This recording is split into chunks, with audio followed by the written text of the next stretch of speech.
introduce Amy. Amy Sandler is lead coach and podcast host at Radical Candor, where she also has served as chief content officer and chief marketing officer.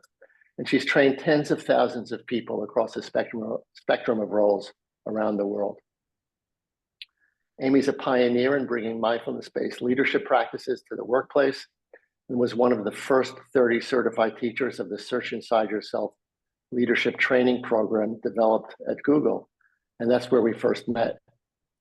Amy introduced mindfulness training to executive coaching organizations, Vistage and YPO.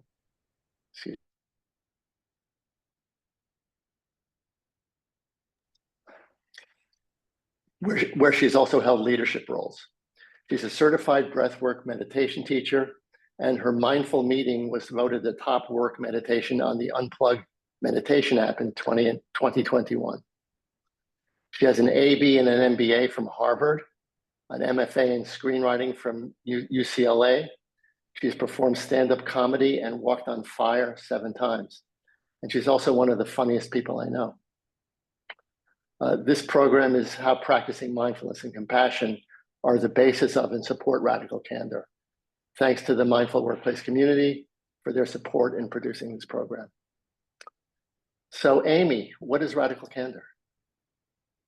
Well, thank you so much, Robert, and just for that moment of silence and acknowledging we're coming in from all over the world with a real desire to reduce suffering in the world. And my intention is that we can bring some of that spirit to today. I don't know about one of the funniest people. I'll do my best to bring some humor, and I'll try to keep the folks who it's 5:30 in the morning slightly awake. But if not, caffeine will hopefully help as well. So to your question, what is Radical Candor? Well, first of all, Radical Candor is actually a book by Kim Scott, and I'm a big fan of the book, and we can certainly share information about the book, which is really about how can you succeed at work without being a jerk. How can you actually care about the people that we work with while simultaneously being willing to challenge them directly? So that is really at its core the idea of caring personally about the people we work with while also challenging directly. It's the idea that we consider as radical. We tend to think it's sort of one or the other, I think especially in the workplace. And in terms of what we're talking about today, that it's really a model for how do we get feedback, give feedback, receive feedback, which, by the way, is both praise and criticism. I think when we think about feedback, we often think just of criticism. It's not a judgment about people. And again, you think about developing mindfulness and compassion and sort of moving beyond judgment. So this is really about people's work product, behavior, things that we can change, areas in which we can grow. And it's really not a one-size-fits-all approach. It's really about how can we develop the kinds of one-on-one relationships that are going to enable these kinds of what we would call radically candid conversations. So to let you in on what I mean by this idea of care personally and challenge directly, we're big believers in storytelling. In fact, it was something that Robert and I spent quite a bit of time in our training focusing on. And obviously, any great spiritual tradition illuminates through stories. And this was a time in my career when I was a recent graduate of Harvard Business School. And so like any self-respecting graduate of Harvard Business School, I thought I was the greatest thing quite possibly to have ever arrived in the workplace. And I might have needed just a little bit of humility training along the way. They didn't teach that there. And so I had just had a meeting with the CEO and the CFO of the organization. And my background was in marketing and communications. We had just launched this new website. And after the meeting, my boss, Steve, the chief marketing officer, he asked how I thought the meeting went.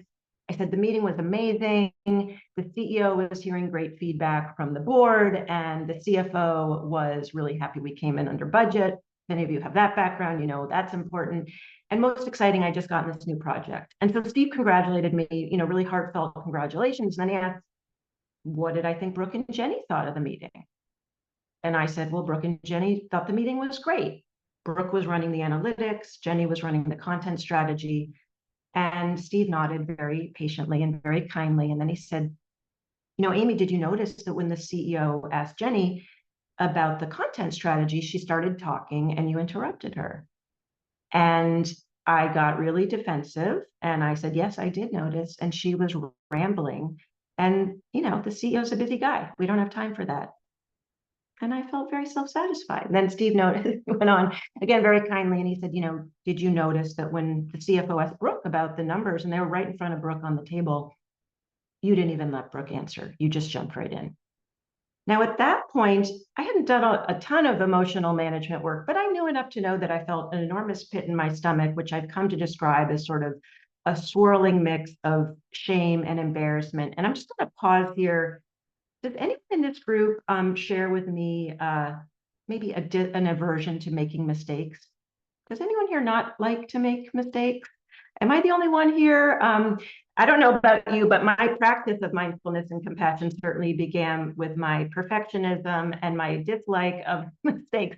And all of a sudden, I started realizing, oh my gosh, something terrible is happening here. And I don't quite know what it was, because then Steve went on to say, Amy, did you notice what was happening the last 10 minutes of the meeting for Brooke and Jenny? I had no idea. I was laser focused on the most important people in the room, the CEO and the CFO. I completely ignored Brooke and Jenny. And Steve said, Amy, Brooke looked like he was about to blow a gasket. He was furious. Jenny looked like she wanted to be anywhere but in that room. And I'm afraid you're going to lose your team. And he was right. I went in to check in with them, which I hadn't planned to do. I thought I was the big hero. They were furious with me. It was a really hard moment. But, Steve said, Amy, I love how competitive you are, and I know how much you care. And I know you can be a great manager, but a great manager lets their people shine. And so for me, that was a moment of radically candid criticism. Now, I want to be really clear. Radical candor is not about bosses just giving criticism. Even more important, it's about bosses getting criticism and giving praise. But I share that story to hopefully illuminate for you, in my own experience, what care personally and challenge directly look like. And as I share that, I think it's helpful to think about for yourself, like, what does that look like for me, right? So for me in that conversation, the challenge was clear. Amy, you're going to lose your team. The caring for me in that conversation was clear. He was really excited for me about how well the project had gone and the feedback that I was getting. But he didn't let knowing how sensitive I am get in the way of telling me what I really needed to know. But there was also a real coaching moment. He knew that what was possible for me, that I could be a great manager. And he painted for me a clear picture of what I needed to do to get there. So in that conversation itself, there was care and challenge, but there were things that he had done. And this is also what I want you to think about as you think about people you work with, people you want to build better relationships with, kind of relationship deposits along the way that showed me that Steve was invested in me and my career and my personal success. So for example, what I like to call kind of these like relationship deposits. I was traveling for work, a very heavy door fell on me. Steve stayed on the phone with me all night to make sure that I was okay. Even more meaningful, we talked about the Search Inside Yourself program. I mean, this was almost 10 years ago. Mindfulness, as you probably know, was not a thing in the workplace. My company didn't want to pay for the training, but Steve found budget because he knew how important it was for me, for Amy, for my own personal growth. So those were some of the things that he did. It didn't take away the sting in the moment. It was hard to hear, but I knew that it was coming from a place of really trying to help me and really being invested in my success.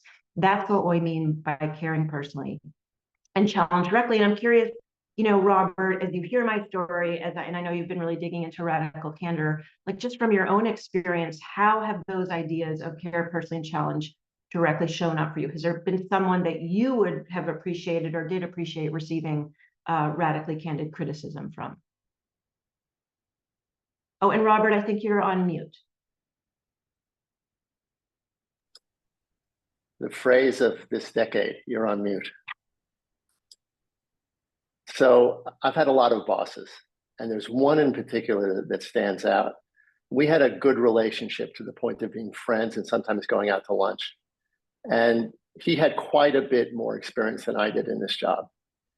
And occasionally, despite my best efforts, I would make a mistake. And then I would let him know. and we would discuss it. And he would often say in the course of that, even if you screwed this up, you're really good at what you do. So criticism from him was both direct and caring.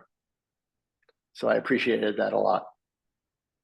Yeah, and there's something about really acknowledging kind of where you are. Like for me, that, even if you screwed, you're really good at what you do. Like that really for me lands as the care person. And I think, when you think about for yourself, like what do these ideas mean for you? And it can be a very good conversation for the folks that you work with to share some of these stories. Like, who do you appreciate receiving feedback from? What do they do? How do they make you feel care? And what are the ways in which they challenge you that land?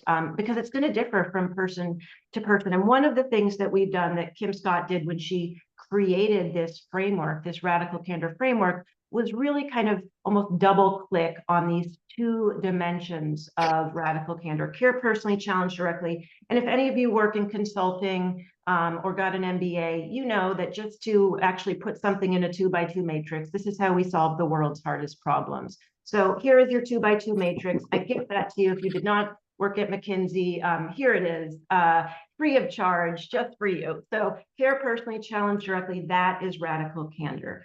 Now, what often happens, though, is it can be very helpful to look at the mistakes that we make when we're not practicing radical candor. Like, thinking about why is this hard to do?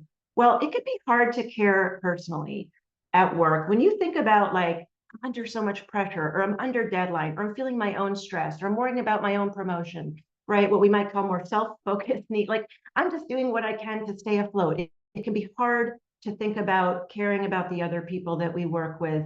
And rather than seeing them as partners in our shared success, we start to almost see them as obstacles. And we've all been there. I know I certainly am there. It's not my sort of highest ideal, but that can happen, right? And when you think about challenge directly, and I'm curious, I know we're from all over the world, but I've taught this all over the world. How many of us got a message growing up, if you don't have anything nice to say, don't say anything at all? Did any of you get this message? And by the way, guess what? If you're leading people at all, now it's your job, right? Now it's your job to say the not very nice thing. So these are some of what makes it hard for us to challenge directly, as well as to care personally. Now, what happens here when we are not showing that we care personally? We call that obnoxious aggression, when we're high on the challenge directly. Now, originally, Kim was going to call this the asshole quadrant, but she didn't for two important reasons. One is it's not a very nice word, although one could argue more direct. But more important, I don't want you to use this framework and start putting people into boxes. This is not a Myers-Briggs personality test. This is a compass. Use it as a compass to help drive your conversations to a better place. We have all acted this way. I certainly, I act this way a lot when I am most under stress. This is my sort of go-to quadrant, where I go right to the challenge and I forget about the humanity of the other person, right? So we all make these mistakes. Even in one conversation, we might make this mistake. And just as an example, in the story that I just shared, what would obnoxious aggression look like? Steve could have, in the middle of that meeting with my team and with the CEO and CFO, said, Amy, your team is furious with you. Pay attention to your team, right? Now, the challenge would have been clear, but he would have blown up the relationship. Public criticism is a direct path to obnoxious aggression, right? So that challenge would have been clear. And if you're someone who struggles with obnoxious aggression, and by the way, even just the phrase radical candor, sometimes people misinterpreted it. And let me tell you how they've misinterpreted it. It goes a little bit like this. In the spirit of radical candor, and there's usually air quotes, and then you feel like that gives you the permission to say whatever you want. You're an idiot. That was terrible, right? That is not the spirit of radical candor. That is the spirit of obnoxious aggression. And in fact, in the second publishing of the book, we reframed radical candor to compassionate candor. Correct for that, compassionate candor. Now, we also talked about, would a book written by a woman in 2017 called Compassionate Candor been as effective and successful as a book called Radical Candor? And so that's a conversation we can start to reflect on as well. But what happens often after we've acted like a jerk is rather than sort of moving up on care personally, we land over here, what we call manipulative insincerity, where we're not caring, we're not challenging. Now, if you watch like a Netflix show over the weekend, you see a lot of this sort of backstabbing and gossip, political behavior. This is probably the worst case of that. But what we tend to see, think about the meeting after the meeting, this side conversation in a text where we're talking about people, not to people. This is really the most toxic of workplaces. And so, for example, this could have been in the story I shared, Steve saying to a peer of his, oh, I don't know what to do about Amy. She thinks she's the greatest thing ever. And her team is furious. And, you know, I can't talk to her. Right. So we're sort of complaining, but we're not actually doing anything to help. We're not caring. We're not challenging. But I would say that the vast majority of mistakes that we make, and certainly my tendency is ruinous empathy, where we care so much, we don't want to hurt the person's feelings. And so we don't tell them the thing they need to know. And then maybe 6 months later, we have to fire them or let them go, et cetera. You know, not so nice, not so kind after all. And the reason I teach this is because I did have a situation like this where I really ruined an important workplace friendship relationship with someone who I was afraid to really hurt their feelings. And I didn't say the thing. And so this would have been an example in my story where if Steve said, you know, either congratulations on getting that project and getting such a successful outcome with the website, and ignoring the real issue, or even just not saying anything at all. And again, this happens so often. And I'm curious, Robert, as I kind of walk through those different quadrants, what pops out for you as an example of the mistake that you feel like you probably make the most? And again, the unmute. I'll never learn. I think I mostly go towards ruinous empathy because I do care a lot and I don't like conflict. But I've seen myself in the other two as well, and I really don't like it. So you know, it's very inspiring to be able to understand radical candor and to know where to go. I love that you shared that. And for me, having this as like a mental model, I find it so helpful. This is hard. You know, if this weren't hard to put into practice, like we would just the book and we wouldn't be doing all these workshops. Like this is real change. And so it illuminates quite quickly a way for me to realize like, oh my gosh, I need to challenge more directly. I need to be more clear. Oh my gosh, if I really did care, I would say the thing, or, oh, I'm leaning back here. And, you know, I think it can be fun sometimes to tell stories when we've acted like a jerk. I mean, not fun, but, you know, there's sort of some energy there, especially looking at, you know, I cared so much, I didn't say it. I find with manipulative insincerity, that one is harder to have that sort of that reflection of why we are acting that way. But also that happens all the time. And for me, at least when I act that way, it's usually when I'm feeling pretty stressed and burnt out. And it's sort of like, like, I just don't know if it's going to make a difference what I do. And so this can be a way to sort of remind myself of the value. And that's why I teach this, to really hold myself to that. So I'm just curious for the audience here, as you sort of reflect on these quadrants, and I'm mindful I've just gone through it pretty quickly.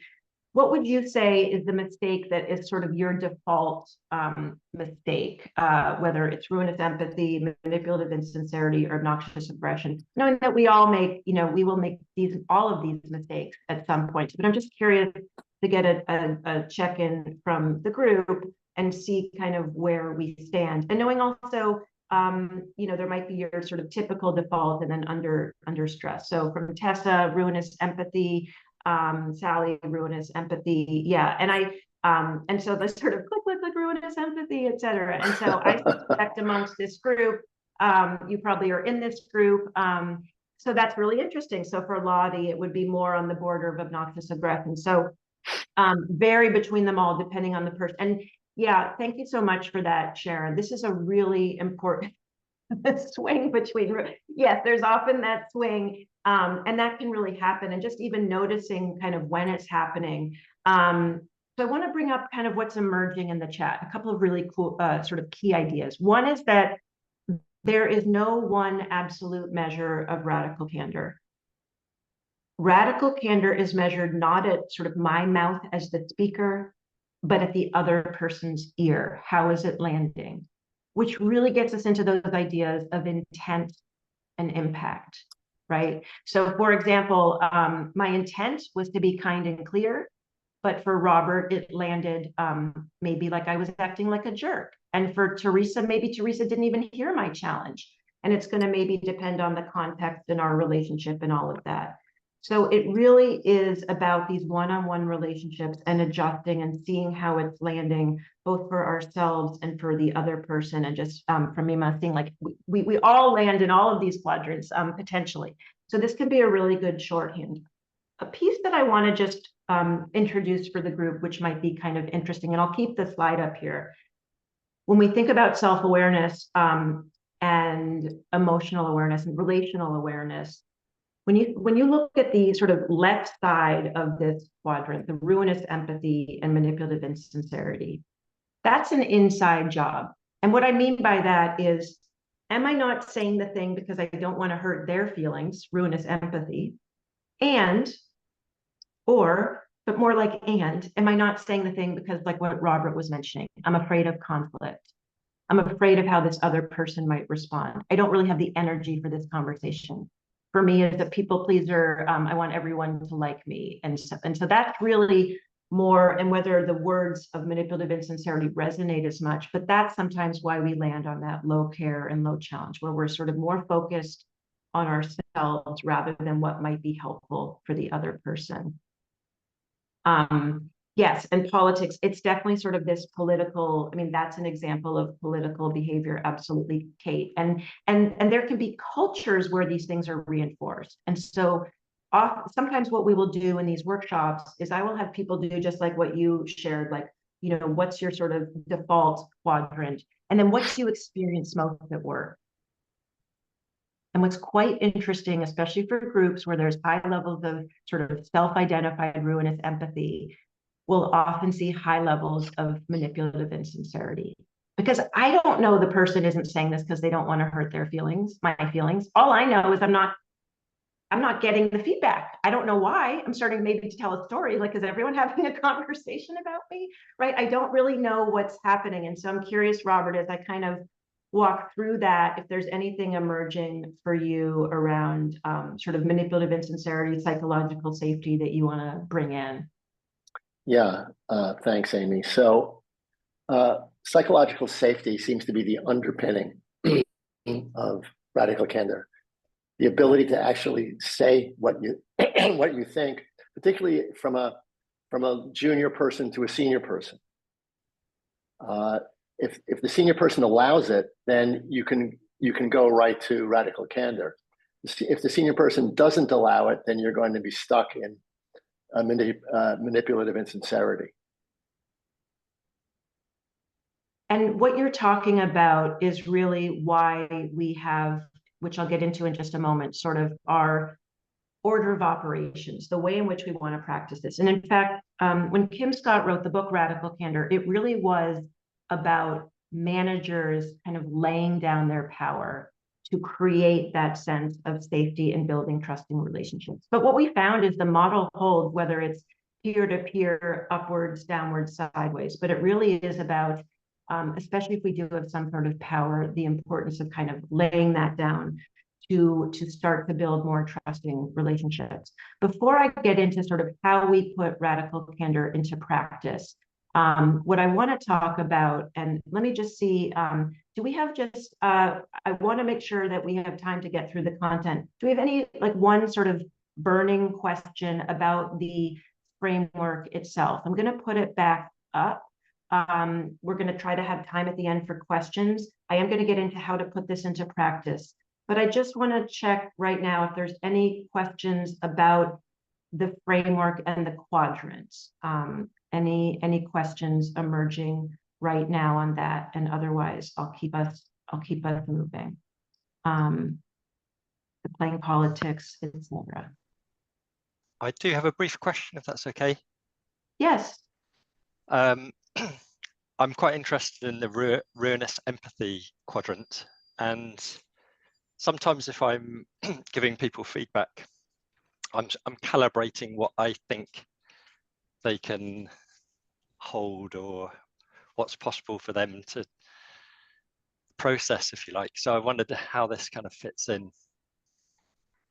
That is such a lovely question, Martin. I so appreciate it. And I think when I go into how we practice radical candor, it might illuminate a little bit.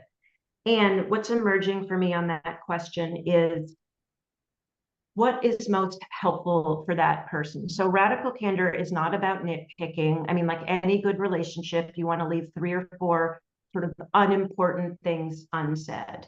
And when I look at challenge directly, especially someone who is very sensitive, you know, I'm going to be criticizing myself far more than any criticism I might possibly be getting. So my manager, for example, knows that he doesn't actually need to give me lots of criticism because I'm actually giving it to him, and he's just deciding like, okay, Amy, like actually I need to recalibrate you on that to actually show you what is working well. So some of this is very much knowing the people that you work with and like sort of their capacity to hear it. And is this something that is helpful? Is this what they are needing to grow? And so another way to think about challenge directly is about clarity. And so does this person know what success looks like? Am I painting a path that's clear for them? And I'll give you some tools for that.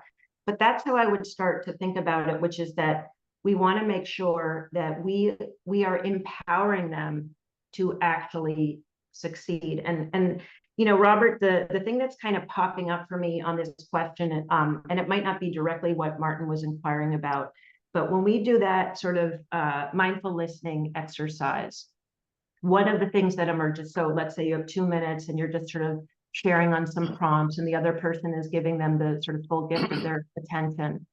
One of the things that emerges, especially when I work with CEOs and leaders, is the desire to like solve the problem, to just jump in and get out of that discomfort, of the discomfort that that person is having, rather than sort of empowering that person, giving them this space to kind of figure it out, maybe even do it a little bit differently than I might have done. So there's something even about in that discomfort of giving that person permission to make the mistakes. And I'm curious, Robert, if you have any other reflections on that before we get into the practice. Thanks, Amy. Hi, Martin. I think this gets back to the difference between intention and impact. And you could have the best intention and you believe that fixing the problem is the best thing to do. But the person who made the mistake or brought the problem to your attention is feeling like that person's not being heard. And so you know, with the mindful listening exercise, which some of you may know, you just listen. And all sorts of things come up, impulses, desire to fix, a desire to throw your 2 cents in, or 2 pence, whatever it is. But what you do is you wait and you just listen. And I've seen a situation where someone said, "This is the first time I've ever felt heard," because the other person wasn't interjecting. So that's really a key point, I think, is just listen and then decide what to do as opposed to jumping in. I love that reflection, Robert. And what I'm going to do now is I'm going to explain to you sort of our order of operations, and then we're going to have a little chat on the way in which mindfulness and compassion really reinforce our practice of radical candor. So let me walk you through this, and so that you can start to see, and this might be a little counterintuitive, but I suspect this group is open to the counterintuitive, that we actually want to start our practice of radical candor by getting feedback. And by feedback, again, I mean both praise and criticism, but especially if we are a leader, I'm focusing here on criticism, because again, we have got to address that power imbalance so that we can build that psychological safety and trust that Robert was talking about. We really need to kind of lay our power down. Now, this earns you partially the right to give feedback, not fully. So much of it is going to depend on how you show up, but this is really where we start. And by the way, in any relationship, You know, in an ideal world, we'd be working in companies where from top down, CEOs are soliciting feedback and so on and so forth, but we don't always live in that ideal world. So we really do kind of need to model the kind of behavior that we're looking for. And then we want to give our feedback. And by the way, another word that I prefer is guidance. And again, mindful that we've got folks, you know, with different versions of English out there. But for me, feedback can sound, first of all, it often just means criticism, and it doesn't always mean helpful. Whereas guidance has that spirit that we're looking for. We want to be giving more praise than criticism. We need to gauge how it's landing. And this goes to exactly what Robert was talking about between impact and intention. You know, what was the impact of what I was sharing? What was the impact of what I was not sharing? I mean, that's really on sort of the other side, the ruinous empathy and manipulative insincerity. What is the impact of me not saying or sharing the thing, right? And then how can I really build a culture where we are all having these kinds of conversations, where I can build safety sort of in these one-on-one relationships? Because one of the things that I think is important, depending on where you are in your own organization, the size of your teams, you know, relationships don't scale, but culture does. We have a lot of influence on those closest relationships to us. So again, we start by getting feedback, especially criticism, if we've got some power or managers, giving both praise and criticism, more praise than criticism. How is it landing? Gauging our feedback and then encouraging it. And Robert, you know, before I get into some of the details, you know, I've been wanting to write a blog post for a few years about how mindfulness and compassion really enable this practice that we're going to be getting into.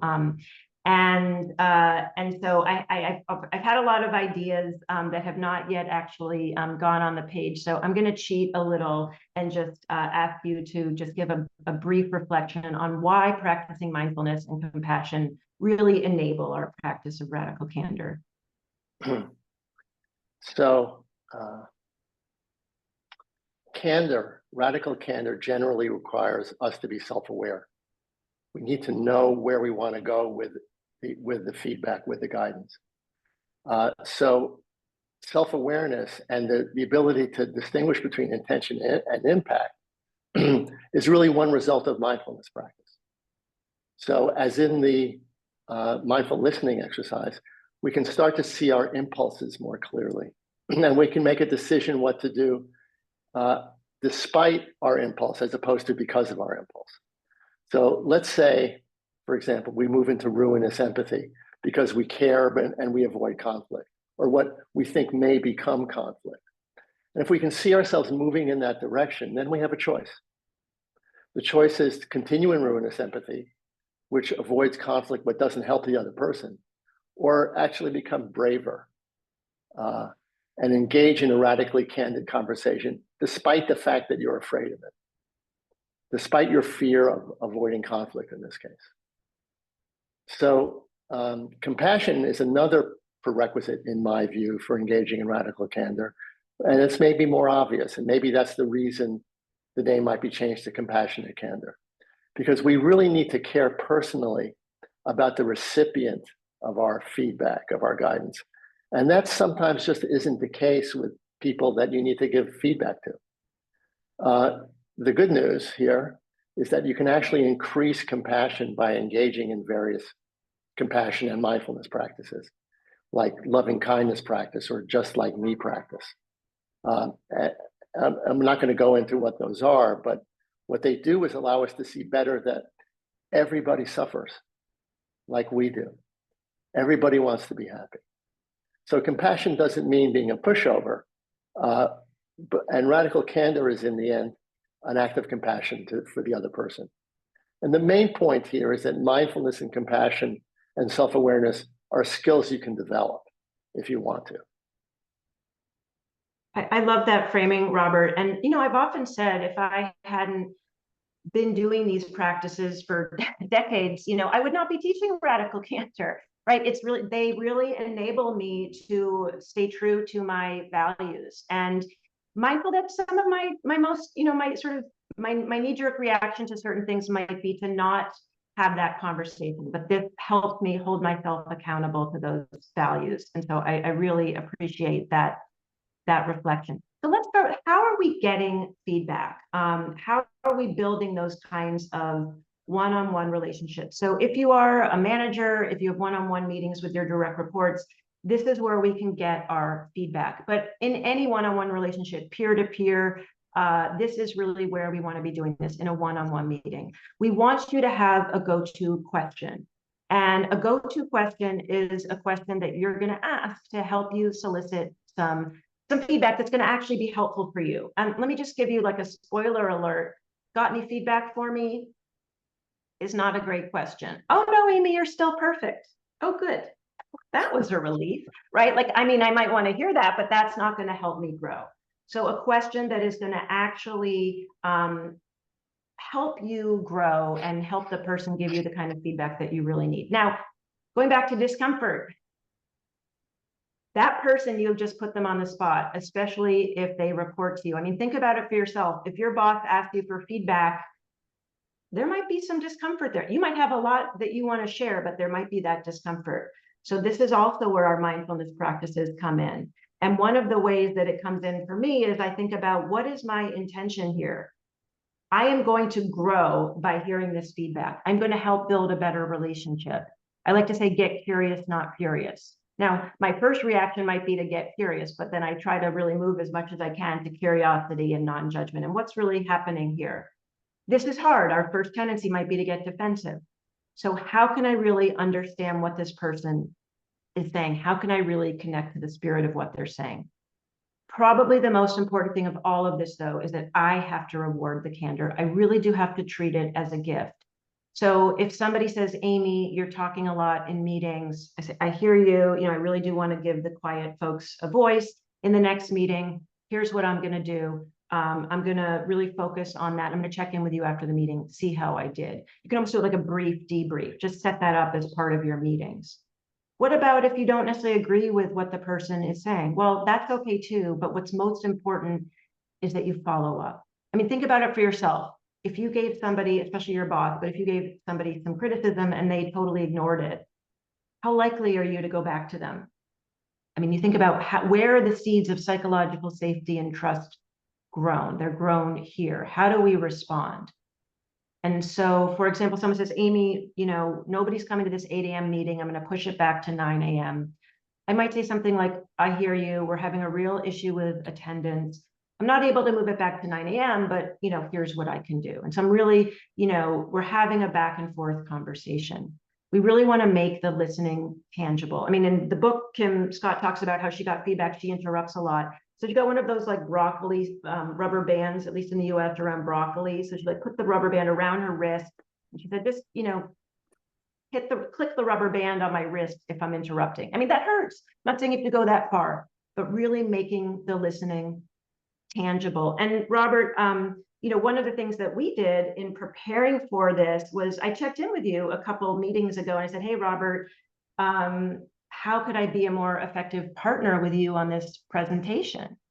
And you shared that it would be helpful for you to have more kind of detailed notes on the flow of the agenda. For me, it's in my head. I've done this a lot of times, but this is new for you. So how is that, just as an example of like asking for feedback, giving feedback, et cetera? Well, Amy and I are really good friends, so we're always going to care personally. So that's not a problem. I needed a tutorial, basically, on Radical Candor. So Amy was going a mile a minute, and I said, please, I need to slow down and understand this better in order to be able to have anything to say about it.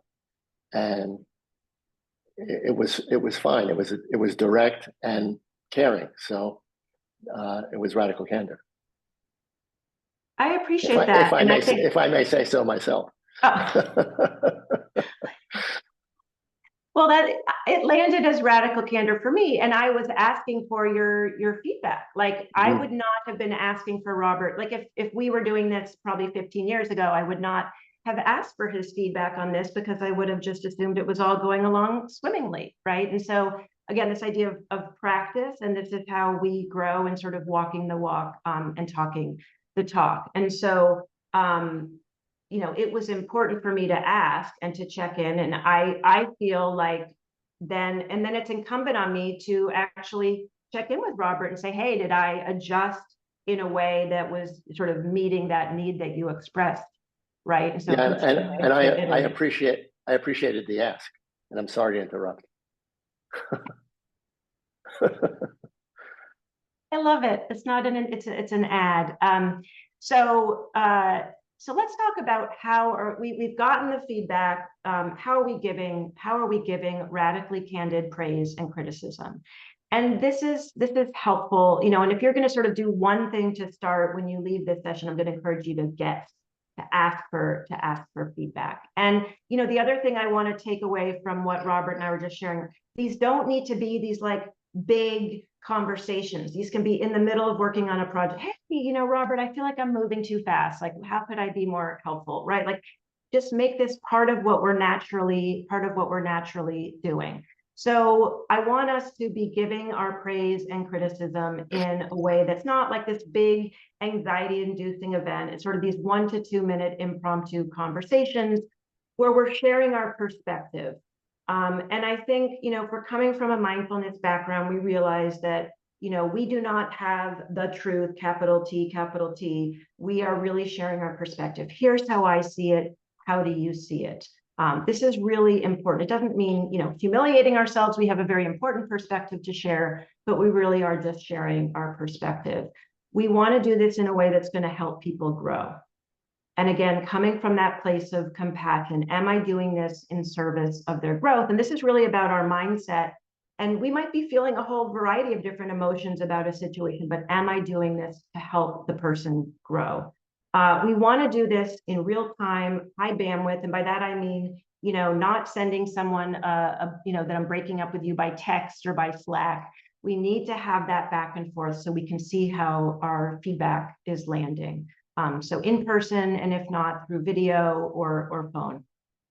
We want to do this immediately. I mean, there's really kind of no reason not to. And just if you want to put in the chat, like from your own perspective, why does it matter to give our feedback immediately? And as you're reflecting on that, just, from my own experience, we start to lose, some of that shared context. Right? We start to lose the details. And by the way, if somebody just did something well, we want them to keep doing it. Yeah, we forget. We're busy, right? How often do we, oh yeah, I meant to say that thing. Then we start to tell ourselves, oh, they're smart. They'll figure it out. And then we sort of excuse ourselves for our ruinous empathy, right? So we want to do this immediately, again, just as much for praise as criticism. We want to criticize in private, really diminish that threat response. And praise is really important. Praise, I like to think of praise as like putting our foot on the gas, the accelerator, and criticism is like putting our foot on the brake. And I think we know when we practice a little bit of mindfulness, our negativity bias, right? And we're not going to go very far if we're just criticizing and putting our foot on the brake. Praise is really important. Praise shows people what good looks like, and it also acknowledges people's strengths. Honest, authentic, not over elaborated. It seems much bigger. Yeah, I love that, Tessa. Yeah, and we can just start to kind of nip things in the bud. Finally, it's really important that we can take our guidance sort of out of personality. And this is really where compassion comes in, where this is about behavior, this is about work product. This is not about someone's sort of intrinsic personhood. And I just want to acknowledge the positive, money in the bank, beautifully said. And I really see it as like deposits in the relationship bank. And so, Robert, let me just walk through, and then we can talk about the model a little bit. We've got about 10 minutes. I want to just make sure that I get through this model. What we call CORE, some of you might be familiar with the SBI model, Situation, Behavior, Impact from the Center for Creative Leadership. We've adapted this and added this idea of the next step. And so even right now, if you're thinking about a piece of feedback, whether it's praise or criticism that you need to give someone, it'd be very helpful to think about like how to actually frame frame your guidance. So what is the context? So maybe the context is quarterly budget review meeting with the CFO. That's the context. Getting to sort of, not over elaborated. That's the context. What did we observe? And again, this is where mindfulness, where self-awareness can really come in. We're not judging, we're not personalizing, we're not saying you're a genius, we're not saying you're an idiot. We're just describing either the behavior, the work product. So for example, praise could look like it was a complex analysis in your deck. It was accurate. You answered the questions succinctly. So complex, accurate analysis, succinct responses. Criticism could be there was an error in the analysis. You weren't able to answer the follow-up question. Again, we're not judging here. Now, the result is really where we start to think about this person and what is going to be most meaningful to them. And just to sort of go back to Martin's inquiry, why does this matter to this person? Do I know this person well enough to really tie my feedback to the most important result? So for example, maybe the most important result in praise is we're going to get the funding request. Maybe it's that you're on track for promotion. Maybe it's that the CFO is now going to come to us for all these analyses. Really thinking through what is the most important piece here. Similarly for criticism, we're not going to get the funding request. You're going to have to do more for promotion. And then we've added this idea of a next step. I mean, you can sort of think about this as like feedback, the context, observation, result. This is what has happened, being very specific. How can we now move our feedback to guidance, to more development, reflecting on where are we going to go next? Because in both praise and criticism, there's a challenge as well. So maybe it's, hey, the praise is do the same thing with the CEO, keep it up. Or it could be, I'd love for you to show the team how you built that deck. Criticism could be, hey, let's meet next week. Let's go through the deck and the analysis and make sure that we're ready for the meeting with the CEO. So we like to say that our guidance can be hip, helpful, humble, high bandwidth, immediate, not about personality, praising in public and private, and criticizing in private, and core. You can also say corn. Then we thought we'd make corny jokes. So it's up to you how you want to describe it. So this can be a very helpful way to frame your feedback before these conversations. And even, for example, if you are asked a question, like when I asked Robert for feedback, really giving that specificity and what the most important result was and how we can work better together. So it can be a very helpful model for that context, observation, result, next step.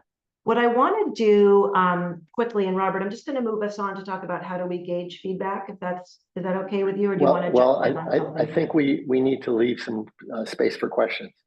Okay, so I will make sure that we'll just do that real quick. Let me just give you a highlight of how do we gauge our feedback, and then we'll give some space for questions. And the highlight for that is really, I want you to think about using the model as a way to see how your feedback is landing. And what do I mean is like this idea that we were talking about, how is it landing for the other person? What is happening for them? Do I need to sort of move up on care personally? Do I need to move out on challenge directly? How do I choose the right direction? I think, Robert, this is really where our emotional intelligence skills come up, right? Like, how is what's happening for this other person emerging? And so maybe we'll have a little chat about that and then see what questions emerge, putting those in the chat. So from your own perspective, Robert, about gauging someone's response, I'll bring it over to you. So one thing I do want to mention is that the core practice seems like really a mindfulness practice. In order to do it well, you have to be really present and really aware of what's going on around you and aware of what's going on with the other person. That's really, for me, where radical candor and mindfulness intersect. It's such a great point. Yeah. I think maybe now, if there are any burning questions, we could take them. Okay.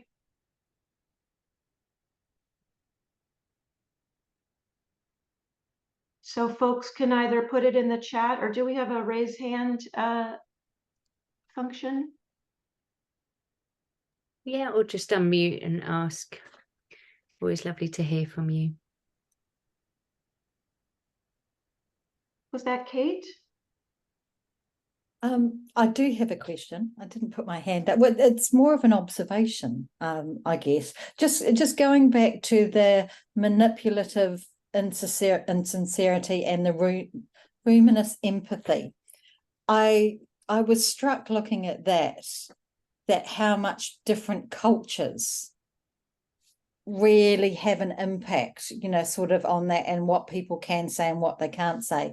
And you know, one of the things that I notice, you know, sort of in the UK is, and I'm going to apologize to everyone in advance, but there is, I'm just wondering about that I can't even say it. Ruinous, it's okay. Yeah, that's yeah, ruinous. You know, empathy is. I wonder whether that's part of British kind of culture, that almost talking around things, because no one actually, you know, feels comfortable having a direct conversation about what's working well or not. I was thinking that just because this is, you know, sort of where I work, and, you know, sort of New Zealand obviously, you know, has similar, but not so, you know, similar as, you know, as well. But yeah, so it was really just an observation about how our culture really throws us in particular directions. It's a very important observation, and it's something that comes up quite a bit. In fact, you know, Kim, when she developed this and she was working at one of her roles at Google and overseeing a global team, and she had a group from Japan, and they didn't like the sort of names. What they called it was polite persistent. Nice. So in their culture, the polite was sort of the care personally, and the persistence was the challenge directly. And so what I love about the framework is that it isn't a one size fits all. And so obviously we are, you know, sort of creatures of our upbringing and our cultures and all of these different ways in which we might be different or similar. And so really finding what is caring personally and challenging directly going to look like in a one-on-one context with the person. What is the most kind and clear thing I could say or do for this person?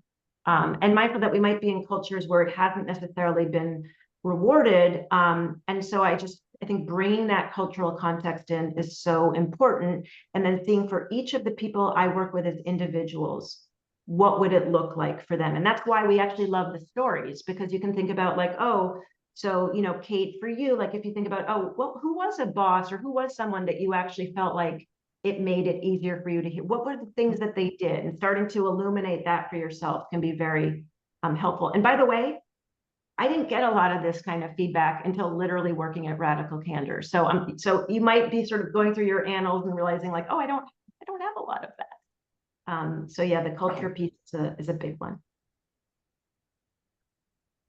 So when I was living in the UK, I taught mindfulness, and emotional intelligence as a result of mindfulness. And I would start quacking on about emotional intelligence, and I would get these blank looks. And I said, you guys do stiff upper lip, right? You don't express emotion. Everybody went like this. And so I had to adjust the way I was teaching because of that. So it's context to context. Yeah.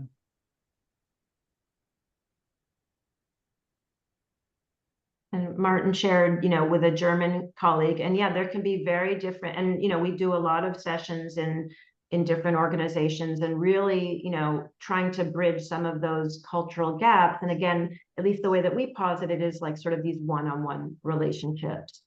One's presence is similar to the presence required. It really is a presence practice. And when you have, so for just to give a reflection, I had a conversation with, so Jason Rosoff is our CEO, he's my manager. I've never had such a sort of wonderful working relationship with someone. And I got this email from him about a new project, and I was very surprised that I wasn't included on the project. I didn't even pause to think like, oh, maybe there was some other reason, or maybe there's something else. I just went right to, hey, Jason, let's talk. And then I was like, what? And he was like, I am really surprised that you have that reaction. I'm like, I'm really surprised that you're having that reaction. He's like, I'm really frustrated. I'm like, I'm really frustrated. And, you know, luckily we had the ability to kind of name what was happening. I've never really had that before. And we're actually even closer as a result of that ability to sort of be present with each other. So just, it works. I mean, what I found is actually having those conversations, you get even closer. So thank you, Kim, for bringing that in. So I want to respect our time. Teresa, you have a couple of announcements, and I'll stay on afterwards if anybody wants to chat. And Amy, I don't know if you can or not, but sure, I can stay on. Happy to. Okay, thank you so much. great. Thank you so much for my announcements. Just an enormous thank you to both Amy and Robert for a really insightful session. And I really loved, you know, how you said feedback is a gift, but it really depends who gives it and how it's given. But I love the way you said, you know, radical candor is an act of compassion. That really resonated with me, and I'll take that away with me. So thank you very much for sharing your wisdom and sharing how we can compassionately help others grow as leaders and as managers. So thank you. I'll say on two, but there's just one announcement for tomorrow.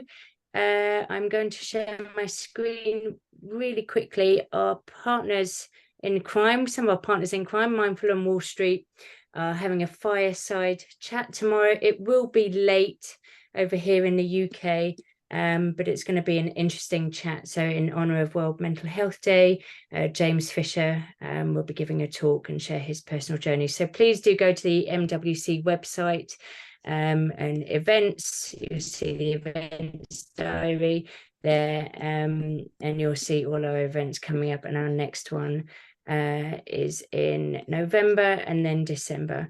So please do go and have a look. If you're not a member, then please do get in touch with Sally or myself if you'd like to be a member.